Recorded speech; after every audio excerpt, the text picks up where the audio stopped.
Hello, everybody, and welcome back to another edition of the Scruffy Movies podcast. I'm Zach Wallace. And I'm John Crocker. Today is going to be a different one. Today, we actually don't have a theme. We don't have an overarching movie that we're going to be talking about because we have gotten so much cool news over the past couple days that we just said, you know what? Let's just take the entire hour and talk about the news. Let's do halftime the episode. So that is exactly what we're doing. And we're going to be breaking down our very much, at least I am very excited about all of the Disney Plus stuff coming out. We got a new Star Wars trailer. We got some more details on The Mandalorian. We got a trailer for Star Wars Jedi Fallen Order. All kinds of cool stuff this week. So we're just going to take some time to talk about the news. Yeah, and specifically, really, Disney news. Yeah, very specifically Disney news. Disney's killing it. So where do we want to dive in? Where should we start? I don't know. I feel like that's it. This is weird, this episode for me, because I feel like I will have more to say about Disney Plus, but you're probably going to have more to say about the episode 9 trailer. Well, let's start with Disney Plus then, because we could, once we get on like Star Wars, then we'll be on that for the rest of the show. So let's start outside of those bounds. Okay, well, as many of you know, and if some of you don't, Disney Plus is going to be a new streaming service that's launching. We actually got the date on Thursday, I believe, November 12th. It'll be launching, and it's only going to be $6.99 a month, which is like an incredible deal for all of the content that we're getting, because we're getting like almost every Disney movie, every Pixar movie, every Marvel movie, every Star Wars movie, a bunch of National Geographic stuff. For 90s kids like me who grew up watching the Disney Channel, over 5,000 episodes of Disney Channel shows, plus over 100 Disney Channel original movies. And that's just like stuff that's going to be on there. It's going to be the exclusive streaming home to The Simpsons. All 30 seasons will be available to watch at launch. And that's not even taken into account like any of the Disney Plus exclusive content, which, as we know of right now, that has been announced: a Falcon and Winter Soldier miniseries, a Wanda Vision miniseries focusing on Scarlet Witch and Vision, a Loki miniseries, a new live-action Star Wars TV show called The Mandalorian, another live-action Star Wars show starring Cassian Andor and K2SO from Star Wars Rogue One, and also rumored to be getting Hawkeye and Hulk shows as well. So, I mean, it's just incredible the amount of content we're getting for so cheap.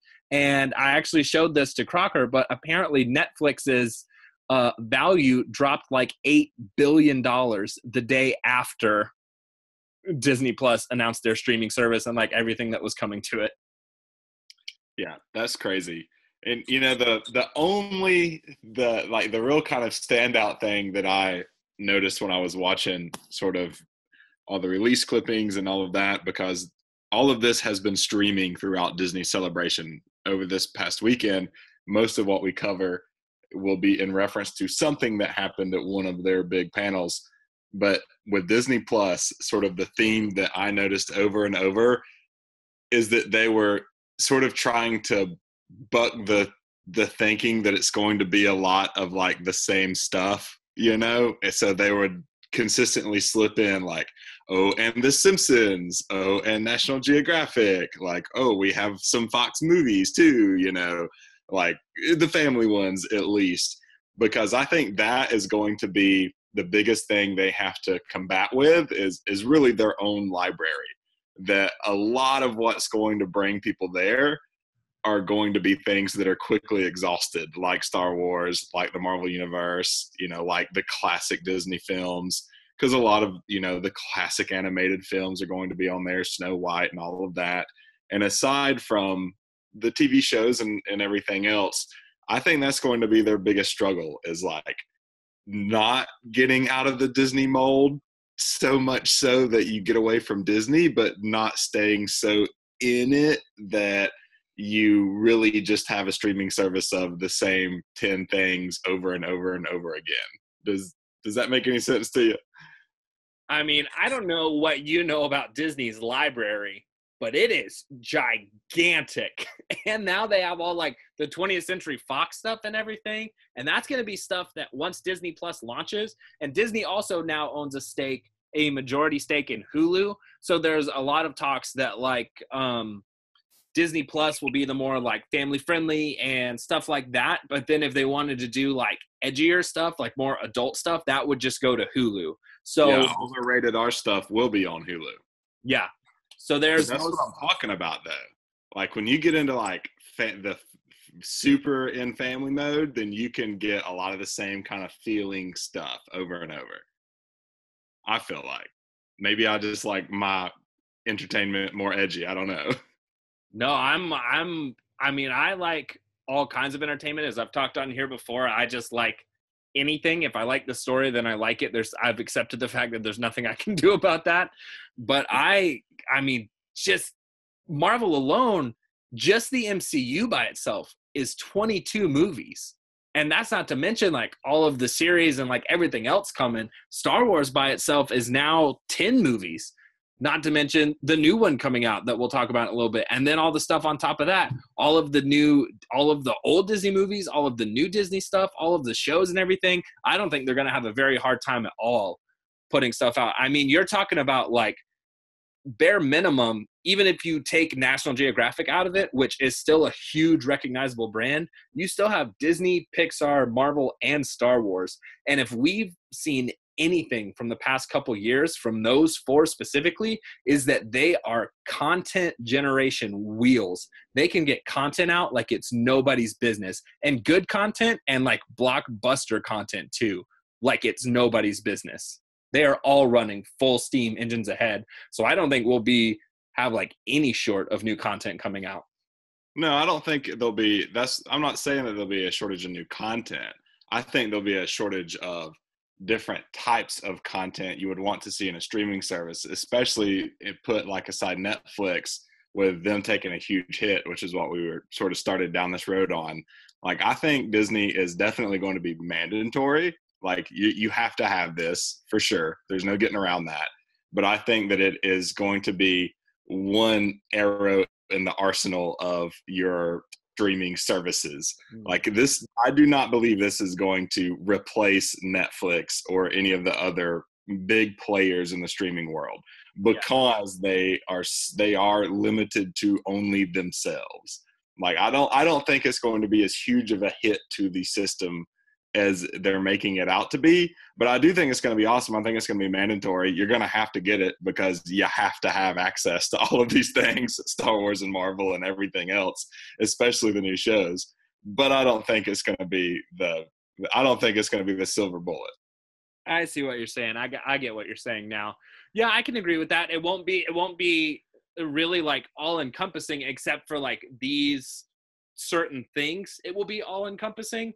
But like of the things it is all encompassing for, I am a gigantic fan of 4 of the 5. So, and I know just myself, and it's kind of how I run like what movies I want to watch and stuff. And I don't know if you feel this way. I'm sure people do feel this way, but that's why I have so many movies, because I just like the designation of choice. I like to, if I see something when I'm outside that's like, I see somebody starting a car with a jumper cables, and I go, that reminds me of Crank. Man, I haven't seen Crank in a while. I'm going to watch Crank when I get home. Like just knowing that it's here. And so a lot of times, and it's because all of this content that they already have, a lot of times I'll be like, oh man, that reminds me of this from Star Wars, this from Marvel, this from Disney. And I'm like, I just want to watch a Disney movie. And plus, that's always something that I feel like it can just kind of put you in a good mood, like, what you're expecting when you watch a Disney movie. Like, you don't go into it going like, I guess we'll see what happens in this one. Like, the good guys, 9 times out of 10 prevail. I'm sure there's a Disney movie out there where they don't, but they always prevail. There's something sad, but it's good. It's like family and stuff. And it's just like, it's heartwarming, So I think this will be a great streaming service, like you said, to have in your arsenal, just for that kind of content selection. Just, what you're getting, even if you don't technically know what you're getting. Like, you can sit down and click any button, any movie, any show, and get the same feeling from it, That's true. And one thing that I wanted to ask you about, because I have not gotten a clear answer on this, is that from Endgame on, all of the TV shows that go on to Plus in the Marvel universe will be like heavily tied in. Like in the Netflix series, it was always, especially with Shield, sort of hinted at that they were in the same world, and some more heavier than others. But apparently moving forward, they're going to be almost pivotal. Like you'll have to keep up with the shows to truly know everything that's going on. Yeah, that is something I saw Kevin Feige talking about. And I don't think he called out like any show specifically, but just like the gauge of what people were getting from what he was saying kind of had their interpretation of it. And they basically were saying like all of the other shows are connected, but they're connected like tertiary. Like they're connected, but on the outside. Like it's not required viewing, but the way they were talking about these miniseries is like it is required viewing. Like they will directly interact with the movies. Now, I wonder if that could be true with the Star Wars stuff as well, which certainly can't, because with Star Wars you have very exact timelines, I feel like, whereas Marvel, everything in that world is sort of continuing to move forward. Yeah, Star Wars, as we've seen, especially these last couple years, the saga has its own timeline, but Star Wars has never been one to be like, okay, this is the story moving forward. I mean, even from the first trilogy, then they went back and told the first three, like they started in the middle, and then especially with the spin-off movies, they were like, oh, this one takes place like seconds before A New Hope starts with Rogue One. And then they're like, oh yeah, and Solo's even before that. Solo's before all of that.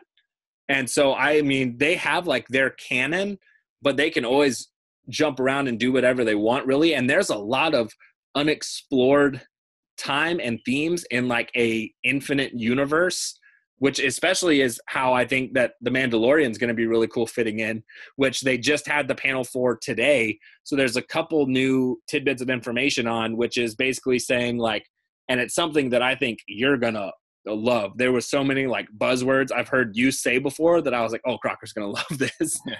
But they said it's gonna be almost like an old kung fu or a traveling samurai show, just starring the Mandalorian, and that he's like a Clint Eastwood type gun shooter that's just traveling across the galaxy that has a muddy moral compass, that's not sure if he's doing good and not sure if he's doing bad. He just knows he's doing what he believes in.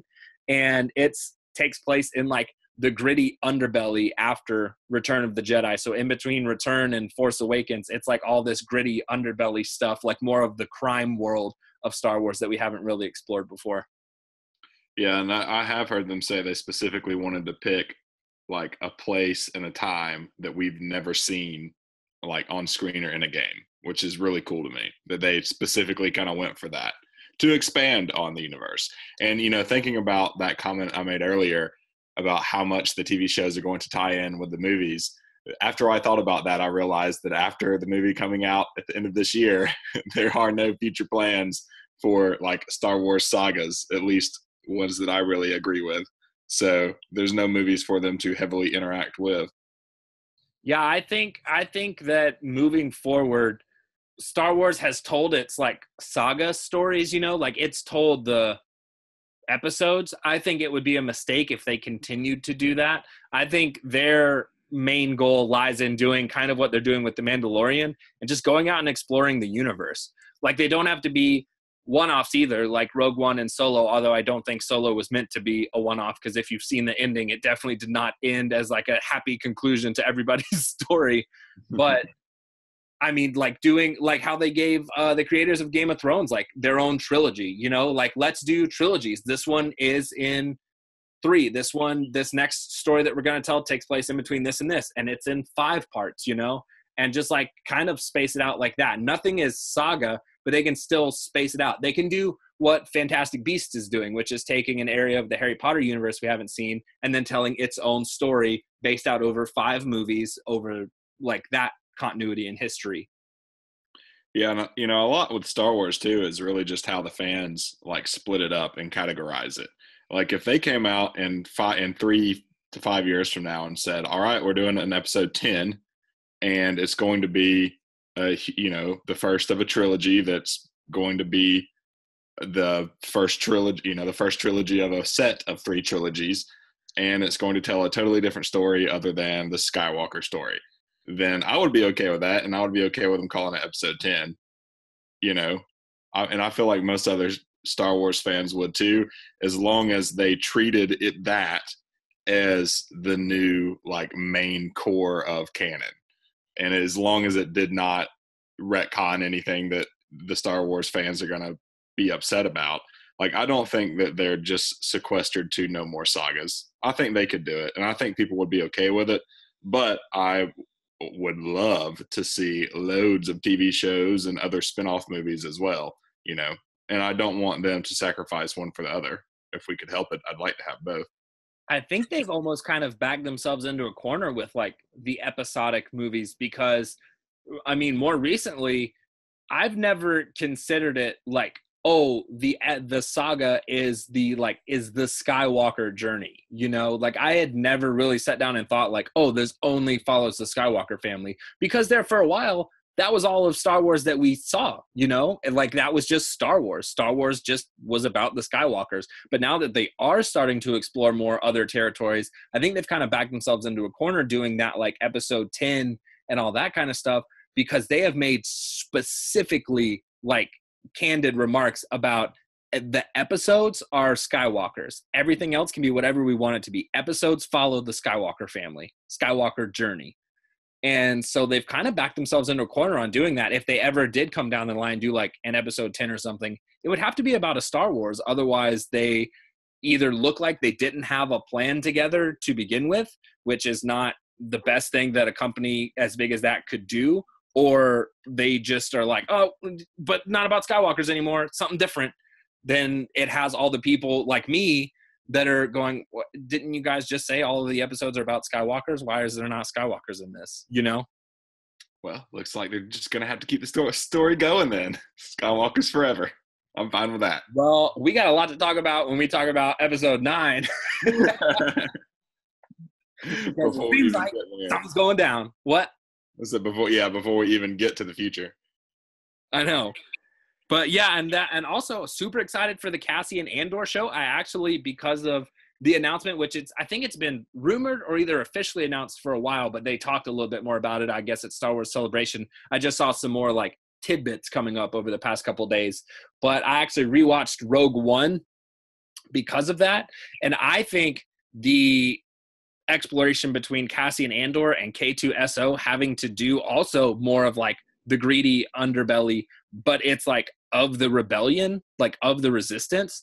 That's going to be a really interesting show, because I'm not sure they really kind of dipped their feet in Rogue One, where like Cassian was making some decisions where I was like, no resistance fighter would make that decision, you know, like, because they've always shown that the audience resistance is like, I mean, at the very least, neutral good.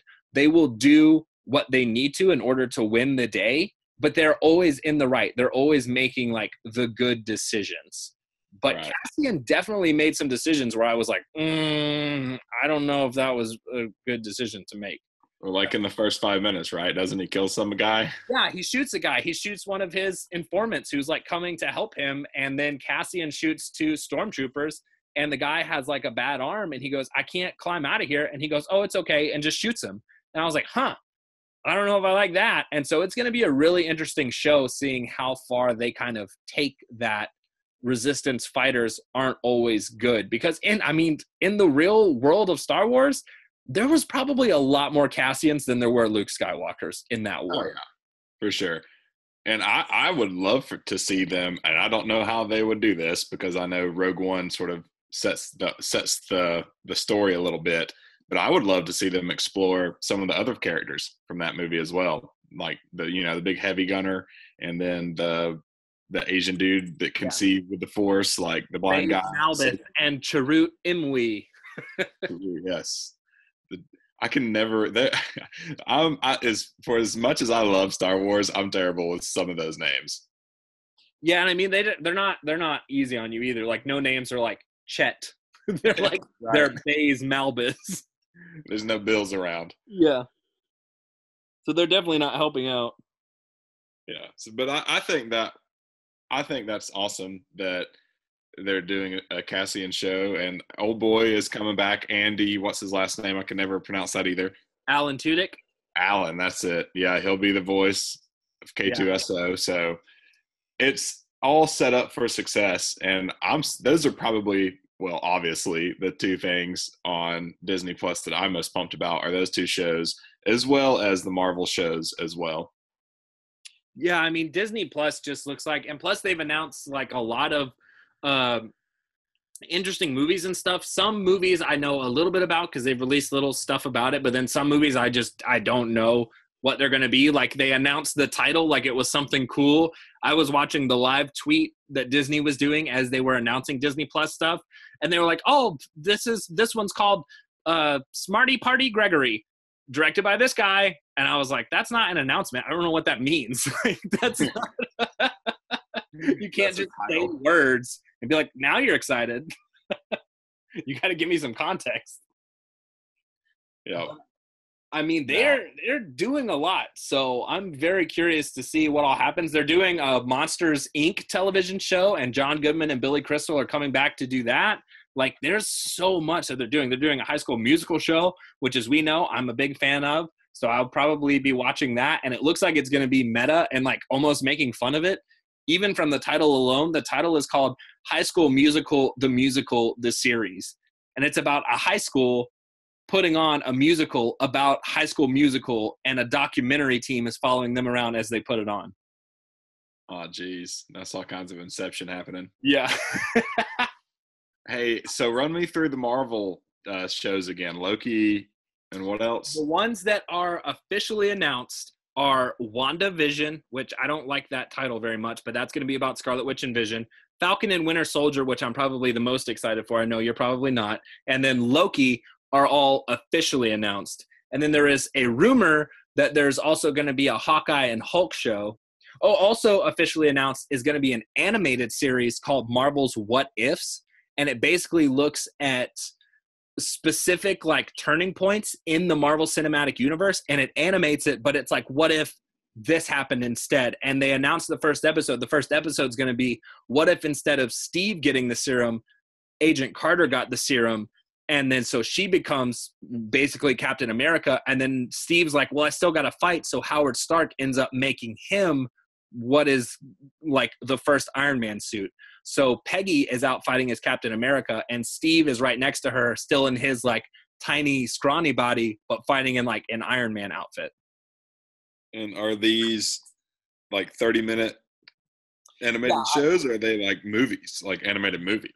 No, I assume they'll probably just be like little 30-minute things, because it doesn't look like it's going to be a lot of like, oh, wow, really? It looks like it's just something that's like, oh, that's cool, you know? Like it's what if this, what if that, what if this? And it's just like little short animated stuff that seems like it'll probably be pretty cool to check out. So Wanda Vision is actually the name of the show? Yeah, and I'm sure it's supposed to be like Wanda Vision, but it just sounds like Wanda Vision, and I don't like that. Terrible. I know, I don't like it. I'm definitely like most excited about that one because I love some Scarlet Witch, and I mean I also would love to see more of Vision and hear about him. So yeah, I'm really pumped for the show, but man, they have to work on that name. Yeah, it is a terrible, terrible name. It is not, but I think that's what they're going with. I mean, they announced it. They're like, yeah, WandaVision, and it's like, oh, no wonder they didn't get a movie. The title sucks. Yeah, no kidding. If that's the reason why we didn't get a movie, I'm going to be really upset. That they came in and pitched it, and they were like, WandaVision, and they went, nobody nope. See that? What if we just give it to them on like a streaming service or something? Then we'll do it. Hey, we got Disney Plus coming out soon. Yeah, let's just put it there. You can keep WandaVision. Doesn't matter. It's going on a streaming service. And then you said a Hawkeye and Hulk like buddy show? No, separate. Sorry, I said that really quick. There is a singular like a Hawkeye show, which apparently is rumored to be about him training the next Hawkeye, which will be Kate Bishop. And that is rumored, and that has not been officially announced. And then just recently, like within the last day or so, there's been a rumor that has come out about a potential Hulk and She-Hulk show where like She-Hulk starts coming up, and it's about Mark Ruffalo's Hulk trying to like train her and help her. And then that garners the attention of some bad guys, I'm assuming. And then that is like their show. Gotcha. Well, both of those sound awesome. You know me, I'd love to see more Hawkeye. He's one of my favorite. Yeah, I really like the way Disney Plus is approaching this, because they were like, yeah, you know, like these characters are so good. Like we want people to enjoy these characters as much as we enjoy them and like enjoy the actors and everything. But there's just some characters that like we've explored them. They're known as sidekick characters in the movies. And so no studio is going to pay for them to have their own feature film. But like the streaming service is such a good way to like explore more of these characters' stories and backgrounds and stuff going on like that. Is such a great way to keep these characters in and give them like the main focus they deserve. But it's not like a giant blockbuster where if nobody goes sees it, it fails because everybody's going to watch it because everybody's going to get Disney Plus. Well, you know, I've said this many times about Marvel and Star Wars is I believe they're trying to like tell too many stories and have too many heroes in the films. Like if you just take two people out of Star Wars and you take two people out of the Marvel Cinematic Universe, all of a sudden you're given all this extra room to tell stories of people that actually, you know, we actually care about, instead of just these rando characters where you get little snippets here and there and they're never really fleshed out because of it. And what are you going to do, you know?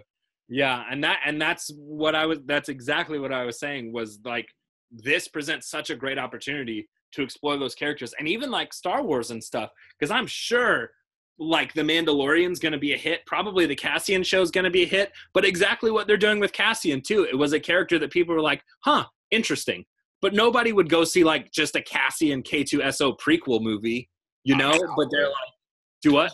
I would. I mean, I would too. We've talked about this before. Marvel has me, Star Wars has me. Like whatever they put out, I'm going to watch. But like it's not a risk anymore, which is cool, because then that means they're going to be able to take more risks on this scale. They'll start giving shows and miniseries and like potentially even streaming movies to all these characters that were like very interesting. We want to see more, but they just don't feel like they'd be a good fit for theaters for whatever reason. Great. Put it on the streaming service. I love that they're doing this. Yeah, me too. As much as I love big movies and everything coming in that form and going to the theater and getting your icy and your popcorn and everything else, I mean, if you can deliver just as awesome entertainment into my home, then unfortunately you're going to get me as well as the masses. Yeah, and there is something that, I mean, as much as I like the movies and stuff and being able to experience on the big screen and everything like that, there is something nice too about like being at work and being excited because you know like this show came out at midnight last night if you didn't stay up until midnight to watch it, and you get done with work and you like race home and you get like dinner. It's this like big thing, and you just binge it all in one weekend. That's also just like a fun time, you know. This is true. This is a good experience. Yeah.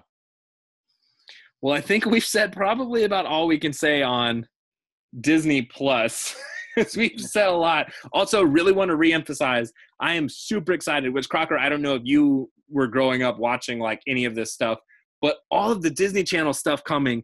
And I mean, like Lizzie McGuire, Even Stevens, That's So Raven, nothing's been officially announced yet, but with 5,000 episodes, probably all that stuff is going to be on it. And that is so cool to be able to just like go back to childhood in like a complete way. Like I watch all of Lizzie McGuire and then I go, oh, I'm going to watch all of Even Stevens, all of this, all of Sweet Life of Zach and Cody. Is so cool to be able to do that. I would pay $6.99 just for like the Disney Channel streaming service. But the fact that we're also getting everything else that we're getting with it is so cool for that price. I'm sure it will eventually go up, but for now, that is awesome. Oh, totally. And I mean, it is intended to be the home of all things Disney from here on out. It's, you know, as long as Star Wars is Disney, that's where you'll find it. As long as Marvel is Disney, that's where you'll find it, you know, and I'm okay with that. And again, we can have an entire episode on sort of how streaming is changing the industry and everything else. And I think this is going to be the first big pivot point where you see like not an aggregator streaming service, but someone actually saying, this is our own thing, and to find our stuff, you must come here. So I think that could set a trend for sure, for better or for worse. And I mean, honestly, of everyone in the world to ever try and do it, Disney is definitely the one that can just step up and be like, we're doing this now. Everybody get on board. And we all just follow along because we do whatever we must. What does that sound mean? I was like, is he going to say it? He might not have heard it. That sound means it's halftime. So since this is halftime, the episode, basically all we're talking about is new news that we've heard. We are not going to take a halftime this week, but I still wanted to keep the timer up because halftime is where we've been giving away our digital codes. And so we're still going to do that this week. And connecting to what we're talking about, we're actually going to be giving away the digital copy of Star Wars The Last Jedi. So if you want to win, all you got to do is comment the code word lightsaber below or direct message me at Scruffy Movies on Instagram. Again, the code word is lightsaber, and you'll be entered to win a free digital copy of Star Wars The Last Jedi. It's a great one. Are you sure? Well, it's Star Wars, the first Star Wars giveaway we've had. Maybe not a great one. But also a great segue into the next part of halftime, the episode, where we also got just so much Star Wars news. It was already eking into our Disney Plus stuff, but now we can actually talk about and break down that episode 9 trailer officially titled The Rise of Skywalker. Okay, before you do that, I want to cover, like, just for 3 minutes, the game that we got some information on. And yes, I'm totally cool because that right game over is that. awesome. Yeah. Okay, so I am super pumped about this. I don't know how many of our fans out there actually play video games as well, but EA having the Star Wars like contract with video games, a lot of people have been hating on that, and we've had a few like to be awesome games that have gotten canceled over the past few years. One in particular just this past year. So it was awesome to see the actual trailer and the announcement for Jedi Fallen Order, which is slated to be a single-player game with no loot boxes and no microtransactions, which everybody is pumped about because that is totally the opposite of everything EA's business model is entirely set on at this point. So the universe is rejoicing, and if this actually ends up being a badass game, it could buck a lot of the trends for gaming at the moment, where it's just all about microtransactions and loot boxes and multiplayer and battle royale and everything else. A good beefy single player game with it single player focused and never multiplayer and no pay to win, especially in the Star Wars lineage, is I mean, it's riding its own success if it can actually fulfill on that. Yeah, and I saw something really cool too that basically said this game will be like Dark Souls-ish level almost combat, because like when you learn stuff, the game's not going to be like, all right, and now you can just swing your lightsaber and win. Like you got to remember to dodge out of the way and force push. Like it said, like if the game takes you time to teach you something, it means that's because from now on, that's going to be a combat move you have to do. And so that just seems super awesome. And I love the story of it, of a kid that after Order 66, he was a Padawan that when Order 66 was happening, didn't know what was going on. And he's just survived all this time trying to like hide under the radar and stuff. And then he accidentally reveals himself and starts like this entire chain of events of the Empire coming after him and stuff. Just looks like it's going to be an awesome single player story game. Yeah. And the word they kept using during the stream or during the panel is in depth. Like they want the fighting style and even the story and everything else to be easily approachable and easy to pick up. But if you actually spend time with it, it is there to reward you for that, which is sort of where you're coming from with, if we show you this thing, there will eventually become like, you will come to a point where if you don't remember you had that in your arsenal, you're not going to be able to beat the person you're supposed to beat. Like it is, everything has a place and a purpose in this world, which is really cool.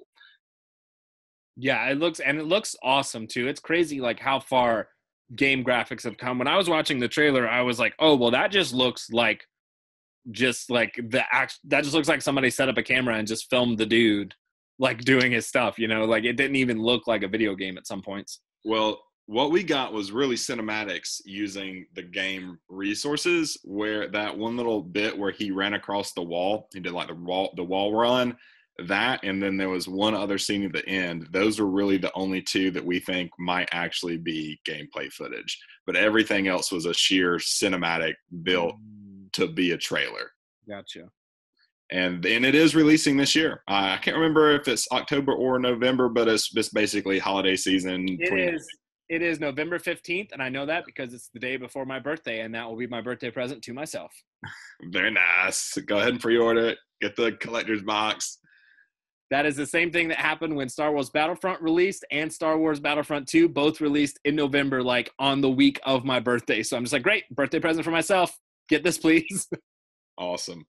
All right. Well, I think we've covered the game. There's no more holding off. Let's dive into it. Star Wars Episode 9, The Rise of Skywalker. Who is the Skywalker? Rey! I hope Rey ends up being a Skywalker. I really do. But I have my own theories that I've developed over the past few days for who I think it might be, or what I think it might be. I mean, What are the options? I mean, it could be Kylo. It could still be Luke or Leia. I mean, it could be obviously Rey. It could be an unknown Skywalker that we don't know yet. There's really, I don't know, man. I will say this, and this is, I saw somebody point out this fact, and it made a lot of really good points. They said that so far, every single episode title has referred to Rey. The Force Awakens was about The Force Awakening and Rey. The Last Jedi, who we all thought was Luke, wasn't. It was Rey. And now The Rise of Skywalker, they're like, probably going to be Rey. And I was like, well, that's a pretty good point. Was The Last Jedi Rey, though? Because she is the Last Jedi. But she's not. She was not trained as a Jedi, and Luke talked many times about like dismantling and dissolving the Jedi. Oh my God, she took all the Jedi books from Octo, and she did like a triple double bogey backflip over that frickin' X-wing. She is 100% a Jedi. She might be a Jedi in Episode 9, but I don't think she was a Jedi. The last one. I think Luke was the last Jedi in Episode 8. Well, either way, they've all referred around Rey. So if it wasn't about Rey, then it's someone very intimately connected, close with her. And I don't think they're going to pull any punches of saying like it was Finn or Poe or somebody. Maybe it was Kylo. I mean, should we go like just a little briefing over the trailer and everything else, or do you just want me to dive in and tell you what I think it might be? I don't know. We're in it. If they're listening, if anybody out there's listening to this that hasn't seen the Star Wars trailer, what are you doing? Like, watch the Star Wars trailer and then start looking at like theory videos on it. So if you haven't watched the Star Wars trailer, it was good. Watch it and then come back. So yeah, Crocker, jump into it. Okay. So we know Palpatine is back. That's all but been proven. And I mean, and for those again who don't know, Palpatine actually, the actor Ian, was it McDermott? Is that his name? McDermott, yes, I believe. Yeah, walked on stage and said in his Palpatine voice, "Roll it again." So it's totally his laugh at the end of the trailer. And the way I see it, if Palpatine is back, Vader could be back, and the whole saga, realistically, has been an Anakin Skywalker saga, not just a Skywalker saga. And if they end it with it actually being Vader coming back around for good or for bad again, then I think that would be awesome. And Kylo could have, he had Vader's helmet. He could have actually been communing with Vader through the Force, because we don't know if Palpatine is just talking through the Force or not. Yeah, we don't know if Palpatine's dead. Palpatine could be a Force ghost, or he could just be up and walking around. That's what I was telling you as soon as the trailer came out. I was like, well, we saw Vader throw him off, and then we just haven't heard from him in like 50 years. So everybody assumed he was dead, but he might not be. And anybody could not be dead, because if Palpatine can conversate through the Force and communicate, then Vader could definitely do that. But if Palpatine actually did learn the secrets to life and death from Darth Plagueis, that story, then he could legitimately rise anyone from the dead, I guess, including himself or anyone else. and he made Vader from the midichlorians, if you still believe that. So I don't know, man. I think it would be awesome if the original Skywalker, Anakin himself, Vader, is the one that rises in episode 9, and we end the story with the same person that we began it with, and that he could be actually reincarnated. He could be a Force ghost. I don't know. But I think that would just make me so happy if it came truly that full circle. I will give you this. As much as I didn't really mind Hayden Christensen as Anakin, I think I had more of a problem with the Anakin Skywalker character itself in the prequels. Angsty. But like, if just a freaking lightsaber, like if Rey loses her lightsaber and then like a lightsaber cuts down somebody, and then Rey looks up and Anakin standing there like Hayden Christensen, I don't know what I would do. I would like lose my mind. Plus, how cool would that scene be if Anakin, Luke, and Rey like all team up together to like fight Palpatine or something, and they're throwing the lightsaber between each other? Freaking awesome.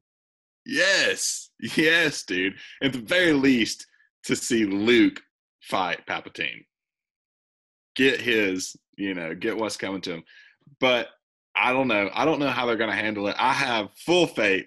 I honestly went into this trailer not knowing how I was going to react to it, because coming off of episode 8, I wanted it to be as awesome as it wound up being, but I was fully prepared for it not to be that awesome. And I did not realize how excited it would actually get me to see this little teaser trailer. Like it did its job, and I truly think JJ is going to save us. Yeah, and I'm also really glad they announced this kind of on stage at the panel. They said this is going to be a big adventure movie with everybody together the whole time. And I was like, good, that is awesome. Like, everybody's stories have been so fractured over 7, and then especially over 8. Everybody's stories were so fractured. All of our main characters, who we know, don't even really know each other that well. So it's going to be awesome to see everybody together, like C-3PO, R2-D2, Poe, Chewbacca, Rey, Finn, Rose, Tico, and like all these people together for one like giant adventure. Lando Calrissian back on the Millennium Falcon. And it's just them. Like, they're it of the Resistance. Just these guys in the Millennium Falcon. I think it's going to be an awesome movie. Maybe Rose will be in a coma the whole time. That would make me super happy. Crocker, you know how we're talking her chance to shine yet. she has no shine to give. No, she hasn't had her chance. You don't give a chance to someone who hasn't proved themselves. I will go to the grave defending Rose. What we were talking about earlier. We've spent half an episode on that conversation before. I know. I love that Lando is coming back. I really do. And then there's a new chick that everybody thinks is going to be Lando's daughter. We don't know. But again, like, I think I'm fine with Lando coming back. I'm just wary of them adding too many people to the story, because we're just getting to the point where like Phasma is no longer in the picture, and there's like Snoke is supposedly dead, and we already got Palpatine coming back, and I feel like this is a thing, and we've already talked about it earlier today, but I feel like this is a thing where stories can potentially get watered down because there's so many people. I mean, when they pulled them all out on stage for this panel, the just core cast of Star Wars took up like the whole stage. There's so many of them. Yeah, and I'm glad that Lando's back.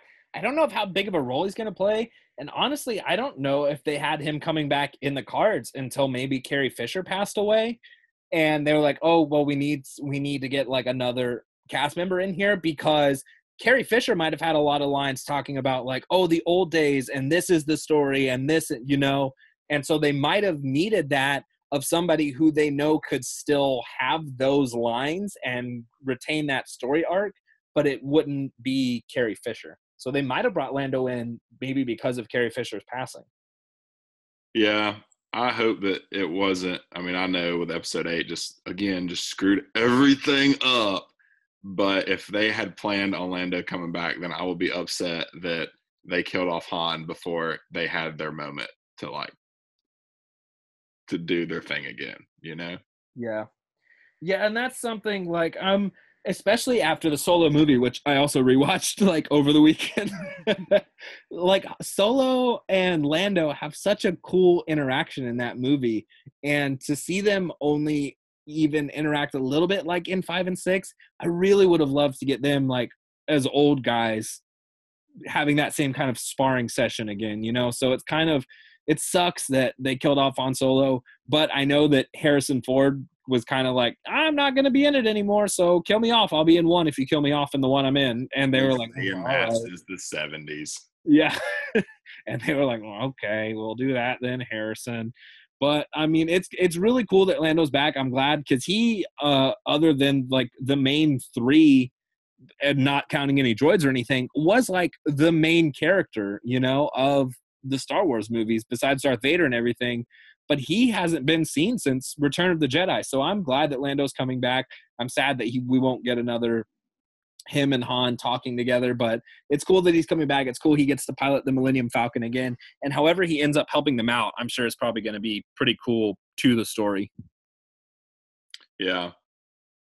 One other thing I've heard, just sort of spiraling out of control here with conversation and taking it every which direction, is that the Skywalker in question could very well not be like a person. It could be like an ideal, maybe like Rey. Maybe Rey starts the new resistance or starts to rebuild, and instead of the Jedi or something like that, maybe it's like the ideals of the Skywalker or something along those lines. Maybe more of like a thought or I don't know. Does that make any sense? Yeah, like it's the rise of the Skywalker teachings. Like it's the rise of these new form of fighters, of like the Skywalkers who are learning Jedi. They're learning to be Jedi, but they're learning like the Skywalker way.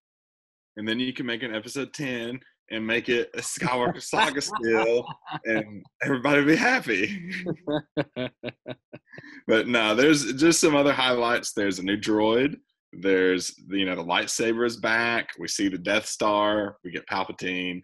I mean, for a teaser trailer, I feel like they laid a lot of cards on the table. Yeah, I'm also super glad that Kylo's putting his helmet back on, because, I mean, as much as you want to say about anybody looking cool when their helmets are off, it works well for like superheroes and stuff, but people are way more menacing wearing masks where you can't see their face. And especially Kylo Ren, I know that they're kind of playing around with his morality, so that's probably why they had him take his mask off so much.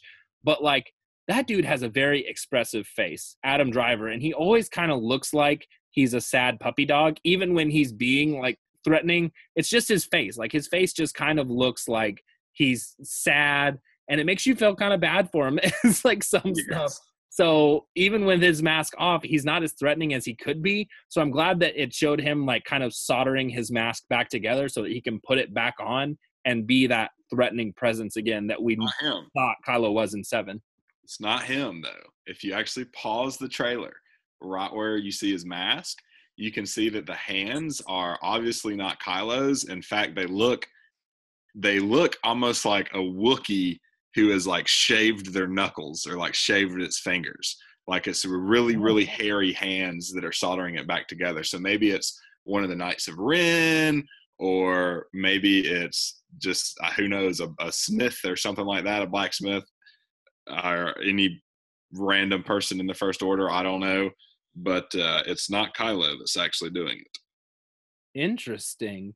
And I pitched this to you before, and you kind of shot me down, but I was saying, what if Kylo has been this whole time, like he knew Palpatine was back, and so him saying in episode 7, I will finish what you started, wasn't him saying, well, I'm going to take over the Empire for you, Darth Vader. It was saying, I know the Emperor is still alive, and I'm going to pretend to be a bad person for all this time to draw him out. Yeah, and my rebuttal to that is, I don't believe Kylo has been that inherently good this whole time. That he's been so good that he's had to hide it to this level that entire time. I feel like if his real like direction was good, not evil, then we would have heard it somehow. He would have told it to Rey in one of their Force connections. It would have been like, look, things are not what they seem. Like I'm here for good, not evil. Or I feel like things would have played out between him and Luke differently. Or it could be that was the entire plan, and that Rian Johnson just screwed it all up by making episode 8 the way he did. There's no telling. But I just don't think that Kylo was that like inherently good. Though I do not think it's anywhere near a stretch to say that Kylo could have known Palpatine was still alive. And I want to say that Vader might still be communicating via the Force as well. Like, who is it going to be? Vader? Or is it going to be Anakin? Oh, you know what would be interesting that would kind of talk to your theory as well? What if he's been communing with Palpatine the whole time, who's been under the guise of Vader? Because as we know, Vader had that kind of turnaround in episode 6 where he's like, I've been on the wrong side this whole time. And it was only like a 5-minute turn. But then at the end of Return of the Jedi, we see him as a Force ghost along with Obi-Wan and Yoda. So he's clearly like come back to the good and he's gone back to the light. Luke was able to tempt him back in. What if this whole time he's been communing with Palpatine, who's been saying he was Vader? Yeah.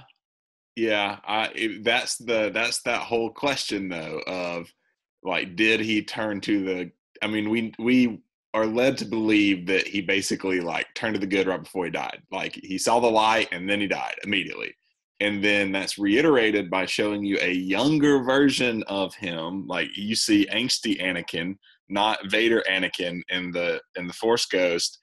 So I don't know, man. I mean, I don't know. Could there be enough of Vader still stuck, still having walked with the dark side for so long that you could have a real separation between Anakin and Vader through the Force? I don't know, man. I don't know. Well, I also would like to point out that that was a special edition edit where they put Hayden Christensen in. They had an old dude as Anakin in the original Return of the Jedi cut. Like it was the old guy just without makeup that was playing Darth Vader. Oh, was it? Yeah. But then people knew Hayden Christensen Anakin, so they put that in. And I think I've told this story before, but I didn't know that there was any like difference between special edition or anything. And so when Hayden Christensen popped up at the end of Return of the Jedi, I was like, no way they knew it was that guy. No way he still looks the same as he did in 2005. No way, no. Like I had no idea. It just blew my mind that he was in it. Yep. Time is a weird thing. You know, I would also just want to throw out here that hopefully, because the trailer starts with, I think, something along the lines of, you now have 1,000 generations worth of knowledge, like we all live within you. It says we, you know, I want to believe that means Rey has been like somehow, some way formally trained as a Jedi. And that as soon as they say that, you then see you're doing some real Jedi stuff, leaping over the fancy TIE fighter. I forget what they're called, the TIE assassinator fighter or something. So I would totally be okay with a massive Rocky style Force Ghost training scene where you get like young Anakin running next to her. She's going up and down the steps, like training to be a Jedi. Like I just want to see an actual training scene where we have some reason to believe, other than Luke's flimsy 2 lessons, like why she actually knows how to harness this stuff. Like I'm fine with believing that she's ultimately that powerful innately, but somebody somewhere has to show her how to like channel that. Yeah, and I think that's going to be pretty close to what we're going to end up seeing, because Luke in that trailer was like, we've taught you all that we know, 1,000 years of, and he definitely says we, and he definitely says taught you, and he does not have that conversation with her in The Last Jedi. And that was definitely Luke in that trailer saying that. Right. They use Luke very heavily in that trailer. So that's what, again, and Palpatine's voice, it makes me think that we're going to see a lot of Force ghostage in this. Yeah, we might be. Either that or Palpatine's going to show up in the first 5 minutes and be like, I learned the secret to life and death. Boom, Luke's alive. Boom, Leia's alive. Boom, everybody's alive. Vader's back. Full party. Boba Fett's in the corner dancing. You know, that would be, that's my quick pitch. That would be, that's what I want. It would also be pretty funny if the movie started with like showing what happened to Palpatine, like from his point of view after 6, you know, like it shows him escaping, because Robot Chicken Star Wars Episode 3 definitely starts with Palpatine being thrown down the chute, and then it stops and it goes and does like the record scratch, and he's like, "That's me. I bet you're wondering how I got here," and it starts playing like Under Pressure or something like that. And so if the movie actually starts like that, I'm just gonna laugh at it. Like I won't be able to take it seriously. I hope so. But I mean, either way, from this 2-minute teaser we got has made me infinitely more excited for it than I was last week. Or that I planned to be. I knew that I knew we were going to get something. I hoped that we would either get a trailer or a title, hopefully both, and we did. And I am way more excited for this than I thought I would be. Yeah, because it looks great. It really does. It looks like J.J. Abrams went, "Oh, dang it," and then just gave us what we wanted again. Yes. Which, I mean, yeah, give me what I want. I mean, that's like, I know what I want in a Star Wars movie, and I want this, and this. Give it. Yeah, and I think he gave us what we wanted in Episode 7. I think there are a lot of people that at the time wanted to shoot it full of holes, and rightfully so at the time. So there's no telling where we would be today if he would have had control through all 3 of them. But I have full confidence that he's going to bring it home and treat us all right. And they've said multiple times they want to tie all the trilogies together. And I mean, my goodness, with Palpatine being back, you've already done that. Like, even if he's in it for little to no time at all, you've basically done that, as long as he's still the big baddie. So I'm excited. I can't wait. It's all the way until Christmas, dude. What are we going to do? How are we going to wait that long? Probably have like a million more podcasts about Star Wars. Every time we get a new trailer, we're probably going to have another podcast breaking it down. And like, all right, that sounds like a good plan to me. Well, I mean, I guess that about wraps us up for today, unless you have anything else you wanted to talk about Star Wars. No, I think that pretty much covers it. I mean, if you haven't seen the dang trailer, go watch it, everybody. Yeah, because it is very good. And also, if you listen to this whole thing and you haven't watched the trailer, what are you doing with your life, man? You're not that big of a Star Wars fan. The only people who would listen to this are huge Star Wars fans. And if you're a huge Star Wars fan and you haven't seen the trailer, you're not a huge Star Wars fan. It's a conundrum. That's true. But we thank you for listening to our video. Yeah, we really appreciate it. Now you can go impress all of your friends with our theories. Like and share, subscribe, comment. But everybody, thank you for listening. Once again, if you want to win a free digital copy of Star Wars The Last Jedi, all you have to do is comment the code word lightsaber below on the YouTube video you're watching right now, or direct message me at Scruffy Movies on Instagram. Again, the code word is lightsaber. Please follow us on Instagram at Scruffy Movies. And Crockalicious. Thank you, everybody, for listening. I know we said that this week was going to be our Phase 3 Part 2 podcast, but it just ended up so much news came out that we were like, well, halftime's going to be an hour this week. Might as well just make halftime the episode this week. So next week will be our Phase 3 Part 2 review. And then what I'm very excited for, we will have our Avengers Endgame review, and that's going to be awesome. Can't wait for that. We hope you enjoyed this episode, and we hope you will tune in next time. Bye!